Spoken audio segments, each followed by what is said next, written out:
lẹ́yìn tó wọlé ìbò Sanwoolu kéde ẹ̀kúnwó fáwọn òṣìṣẹ́ ọba gẹ́rẹ́ tí wọ́n kéde rẹ̀ gẹ́gẹ́ bí ẹni tó gbégbá orókè nínú ètò ìdìbò sípò gómìnà nípìnlẹ̀ Èkó. Gómìnà Babájídé Olúṣọlá Sanwó-Olú ti dẹ́rìn pẹ̀kẹ́ àwọn òṣìṣẹ́ pẹ̀lú bó ṣe kéde ẹ̀kúnwó ìdá 20 nínú ọgọ́rùn-ún owó oṣù àwọn òṣìṣẹ́ ọba nípìnlẹ̀ náà. Ọjọ́ Ajé Monday 20 oṣù kẹta yìí ní ìjọba Èkó fi ìkéde náà léde nípasẹ̀ lẹ́tà kan tí olórí àwọn òṣìṣẹ́ ọba nípìnlẹ̀ Èkó ọ̀gbẹ́ni Hakeem Múríokànlá buwọ́lù lórúkọ gómìnà.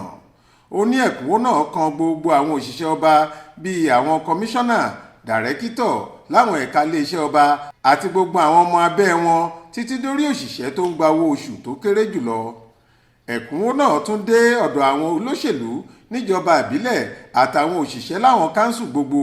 Ó kárí ẹ̀ka ètò ìdájọ́, àwọn òṣìṣẹ́ ilé ìwòsàn, àwọn tíṣà níléèwé pámárì, sẹ́kọ́ndìrì àti títí lọ dé fásitì àtàwọn àjọ tó ń bójútó ọ̀rọ̀ wọn. Bẹ́ẹ̀ lẹ̀kúnwó ọ̀hún kò yọ àwọn òṣìṣẹ́ ilé ìgbìmọ̀ aṣòfin Èkó àtàwọn ẹ̀ka ètò ààbò títí kan àwọn tó ń rí sí ìgbòkègbodò ìrìnnà sílẹ̀.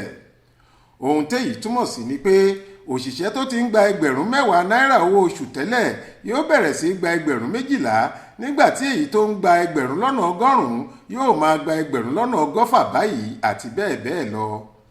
Ohun tó tún mú kọ́rọ̀ náà dùn tí gbọ́ngbọ́n kan sí ni pé ó ní àwọn máa san ẹ̀kúnwó tó yẹ kó gorí owó oṣù January nígbà táwọn bá ń sanwó oṣù kẹta, nígbà táwọn yóò san ẹ̀kúnwó ti oṣù kejì papọ̀ pẹ̀lú owó oṣù kẹrin. Lẹ́yìn èyí kò ní sí àjẹsílẹ̀ owó oṣù kankan mọ́. Ó wáá rọ àwọn òṣìṣẹ́ ọba láti túbọ̀ tẹpá mọ́ṣẹ́ kí wọ́n sì fọwọ́sowọ́pọ̀ pẹ̀lú ìjọba òun, torí táwo bá kì fúnni níṣe làá kì fáwo padà, àti pé béègùn ẹni bá jóore orí àṣẹ atọ́kùn ni.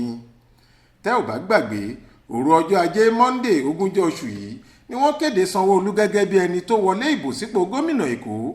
Lára orin àti àṣà táwọn alátìlẹyìn rẹ̀ kọ fún un lásìkò tí wọ́n ń dáwọ́ ìdùnnú oríire náà ni pé Sanwó-Olú tiwa, Sanwó Èkó tiwa.